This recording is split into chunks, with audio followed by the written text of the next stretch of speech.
IPL தொடரில் சென்னை சேப்பாக்கம் மைதானத்தில் இன்னும் சற்று நேரத்தில் சென்னை லக்னோ அணிகளுக்கு இடையேயான போட்டி நடைபெற உள்ளது. இதன் காரணமாக சேப்பாக்கம் மைதானம் திருவிழா கோலம் பூண்டிருக்கிறது. கூடுதல் தகவல்களோடு போட்டி நடைபெறும் மைதானத்திலிருந்து நேரலையில் இணைகிறார் நமது செய்தியாளர் சடையாண்டி. எந்த அளவுக்கு ரசிகர்கள் உற்சாகம் ததும்ப காணப்படுறாங்க, விவரிக்கலாம். ஸ்ரீராம், சென்னை சேப்பாக்கம் மைதானம் ஒரு திருவிழா கோலம் பூண்டிருக்கிறது என்றுதான் சொல்ல வேண்டும். மதுரையில் காலையில் அழகர் இறங்கும் பொழுது எந்த அளவிற்கு ஒரு கூட்டம் இருந்ததோ அதற்கு நிகராக சென்னை சேப்பாக்கம் மைதானத்திலும் ஒரு தோனியை பார்ப்பதற்காக எந்த பக்கம் திரும்பினாலும் மஞ்சள் படை இருக்கிறது என்றுதான் சொல்ல வேண்டும். அந்த அளவிற்கு தோனி ரசிகர்கள் தோனி நம்பர் பொறிக்கப்பட்ட 7ஆம் நம்பர் டிஷர்ட் அணிந்து ஆயிரக்கணக்கான ரசிகர்கள் சென்னை சேப்பாக்கம் மைதானத்தை நோக்கி படையெடுத்த வண்ணம் இருக்கின்றனர். சென்னை மற்றும் லக்னோ சூப்பர் ஜெயின் அணிகள் மோதக்கூடிய போட்டி மிகவும் விறுவிறுப்பை உச்சம் தொடும் என்று எதிர்பார்க்கப்படுகிறது. ஏற்கனவே லக்னோவில் நடைபெற்ற இதே அணிக்கு எதிரான போட்டிகள் நாம் தோல்வியை சந்தித்திருக்கிறோம்.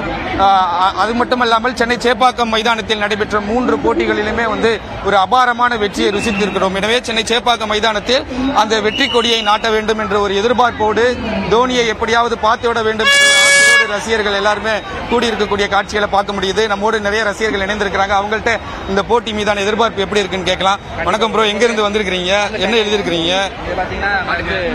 ஆபீஸ்க்கு லீவ் போட்டதுக்கு பாஸுக்கு சாரி சொல்றோம். நாங்க சிஎஸ்கே மேட்ச் போறதுனால அவருக்கு நாங்க மெயில் அனுப்ப முடியல. சோ ஸ்டேடியம் மூலியமே சொல்லலாம்னு சொல்லிட்டு sorry boss for call in sick, ஏன்னா சிஎஸ்கே தான் எனக்கு ரொம்ப எமர்ஜென்சின்னு சொல்லிட்டு அவருக்கு ஒரு சாரி சொல்லியிருக்கோம். நிச்சயமா ப்ரோ, இன்னைக்கு மேட்ச் ரொம்ப விறுவிறுப்போடு இருக்கும் அப்படின்னு எதிர்பார்க்கப்படுகிறது. ஏன்னா லக்னோவோட நம்ம லூஸ் பண்ணிருக்கோம். சோ எப்படி இருக்கும்? ஏதோ ஒரு சின்ன ஒரு பேட் லக்னு சொல்லலாம் நம்ம. பட் இந்த வாட்டி நம்ம தான் ஜெயிப்போம். எனக்கு என்ன கிளைமேட் ரொம்ப சாதகமா இருக்கிற மாதிரி தெரியுது.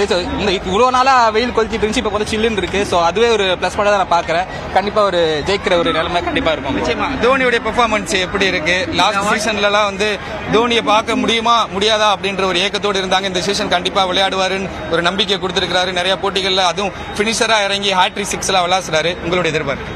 அவர் வந்தது அதுக்காக தான். இந்த வாட்டி அவர் இறங்கினதே கால் சரி பண்ணினு ஆபரேஷனா பண்ணினு இந்த வாட்டி நான் கடைசியா இறங்கி ஒரு 4 6 எல்லா மேட்ச்லயும் அடிச்சு குதிர் போவான் தான் இறங்கியிருக்காரு. நிச்சயமா ரித்ராஜ் கைக்வாட் அவருக்கு கொடுத்த பொறுப்பை கேப்டன்ஷிப்பை கரெக்டா மெயின்டைன் பண்றாரு அப்படின்னு ஃபீல் பண்றீங்க? சூப்பரா தலை பின்னாடி இருக்கும்போது அவர் கண்டிப்பா நல்லா தான் பண்ணுவார். அவர் தலையோட வழிகள்ல அவரும் வருவதற்காக வாய்ப்பு இருக்கு, நல்ல வாய்ப்பு இருக்கு. நிச்சயமா ஒரு குட்டி ரசிகர் நம்மோட இணைந்திருக்கிறார். தோனி எப்படியாவது பாத்திரலாம் அப்படின்னு வந்திருக்காரு. ப்ரோ, நீ எங்க இருந்து வரீங்க, எப்படி இருக்கும் நீங்க மேட்ச்? கோயம்புத்தூர்ல இருந்து வரேன். ஓகே, மேட்ச் பாக்குறதுக்காக கோயம்புத்தூர்ல இருந்து வந்திருக்கீங்க. சோ எப்படி எதிர்பார்க்கறீங்க? தான் ஃபர்ஸ்ட் டைம் பாக்குறீங்களா? ஃபர்ஸ்ட் டைம் பாக்குறேன். சிஎஸ்கே ஜெயிக்கணும்.